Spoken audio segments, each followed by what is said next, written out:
Hello everyone, welcome back to my channel Higher Mathematics. Today we have very interesting and in the same way, this is a very tricky question. X to the fourth power equal to x minus 4 to the fourth power. And a lot of students might be saying, hey Mr. let's take fourth root on both sides, on the left side and on the right side. As a result, what do we have right here? When we take fourth root on both sides, we have fourth root of our left side equal to fourth root of our right side, x minus 4 to the fourth power. Then a lot of students cancel these, and as a result they say, okay, we have x equal to x minus 4, something like that, and they say that from here of course we will have like 0 equal to minus 4. Yeah, we have 0 equal to minus 4, something like that. And a lot of students are confused about it. They say, okay, this is a correct approach. Yeah, we just apply fourth root on both sides. But then they ask me, okay, how can you solve this question correctly? First of all, I answer them, okay, if you want to solve this question like that, you need to put absolute value brackets. If you're talking about this expression, this expression can be positive, negative, this expression can be positive, negative, but this is not the best way you can solve it. Okay, so forget about this way, because we're talking about x to the fourth power, and according to a fundamental theorem of algebra, we are talking about 4 roots in total. We don't know how many real number roots, how many complex roots, so the best way is to find all 4 roots. This is very quick and very tricky method. I not recommend you to take fourth root on both sides. Right now I'm going to show you how can you solve this question correctly. So as a result, we have x to the fourth power equal to x minus 4 to the fourth power. Okay, and right now let's bring this expression from our right side to left side. Let's do this right now. So let's do this. So we have x to the fourth power minus x minus 4 to the fourth power is equal to 0. Right now, let's try to consider it as difference of two squares. Okay, so first of all, let's write this, instead of this x to the fourth, let's write x to the second power once more raised to the second power, which is equal to x to the fourth power according to all known school property. And we do the same thing with this one. So we have x minus 4 to the second power, and we raise it once more to the second power. Then we will have x to the x minus 4 to the fourth power. So I hope you understand it. And right now let's consider it as a difference of two squares. We have, for example, this is our a, this is our b, and from school you need to know that a square minus b square is equal to a minus b from school, yeah, and times a plus b. Okay, so right now let's apply this formula right here, this identity. So as a result, what do we have? We have parentheses x square minus x minus 4 square, and we have the second parentheses x square plus x minus 4 square is equal to 0. Really great. Right now let's simplify this a little bit. This is basic identity, a minus b to the second power. We can easily simplify this. So in our left parenthesis we have x square minus, right here what do we have? X square, so x square minus 8x and plus 16. Okay, and in the second parenthesis we have x square but with the positive sign, so we have x square plus x square minus 8x and plus 16. Okay, and equal to 0. Right now, okay, let's open our parentheses. With this minus we need to change all of the signs right here. So let's do this. So we have x square minus x square plus 8x and minus 16. And in another parenthesis we have x square plus x square minus 8x, yeah, and plus 16. Two parentheses, so as you can see we have a product of two parentheses, and this product equal to 0, and the first parenthesis equal to 0. The first parenthesis is really great for us because we're going to cancel this x square, so we have 8x minus 16, yeah, in the first parenthesis, and in the second parenthesis we have 2x square minus 8x and plus 16. Really great two equations, the first one and the second one. So right now let's try to solve it. First of all, the first one, 8x equal 8x, what do we have right here? 8x minus 16 is equal to 0. So from here what do we have? 8x is equal to 16 and x is equal to 2.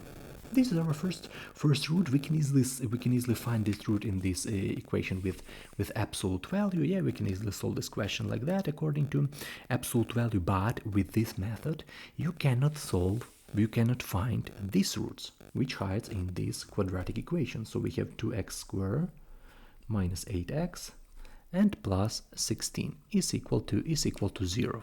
Let's solve it. Let's divide both side by 2 because we have even numbers. So we have x squared minus 4x and plus 8 is equal to 0.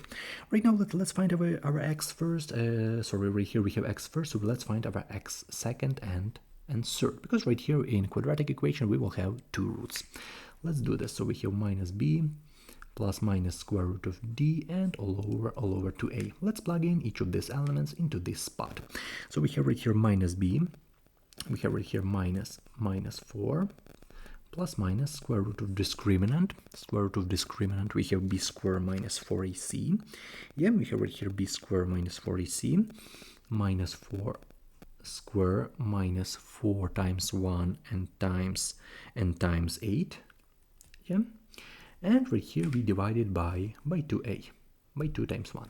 Let's simplify this a little bit. As a result, we have x second and third is equal to, we have 4 minus we have 4 plus minus square root of 16 minus 32. So we have 16, yeah, we have right here 16 minus 32 and all over we divided by 2.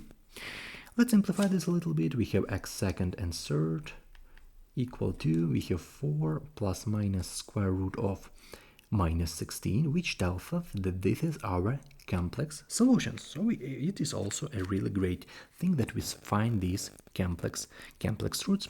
Let's simplify this. We have 4 plus minus square root of 16 times square root of minus 1, and we divide all of the thing by 2. This is our complex unit. This is our I.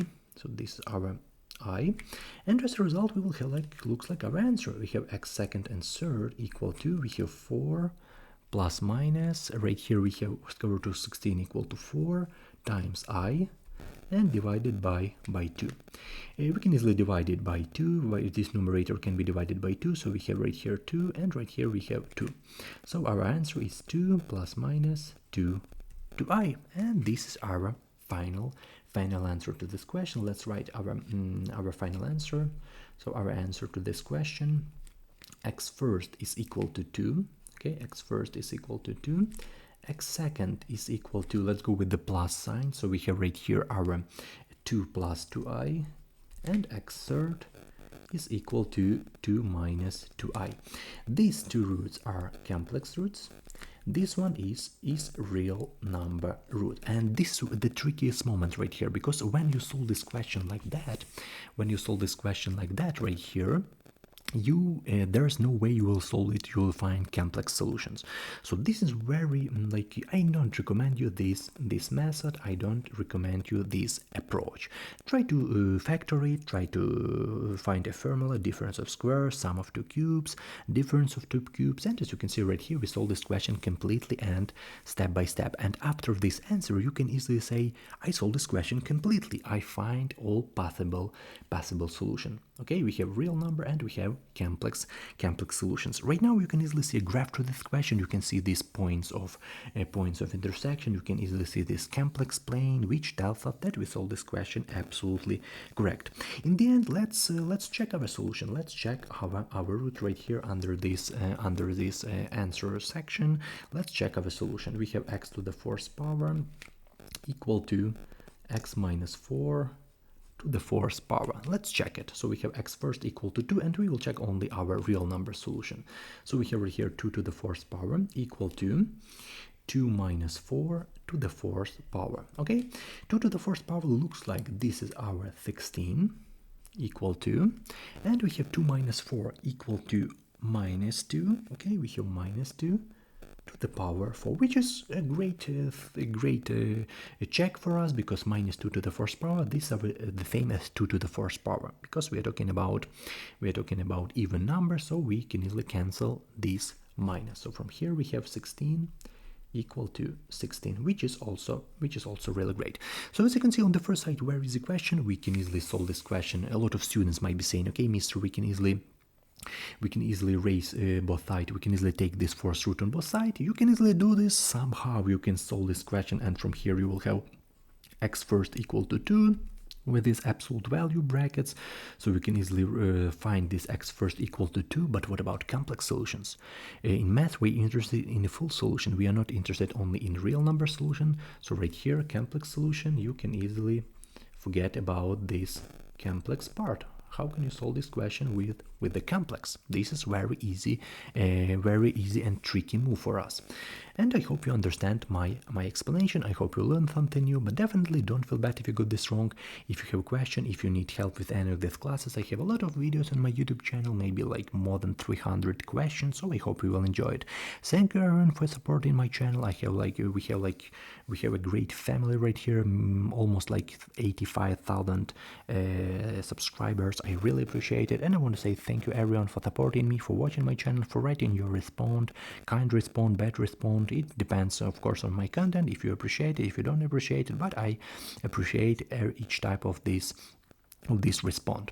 Thank you everyone for your time. See you in the next videos and have a great day. Take care of yourself.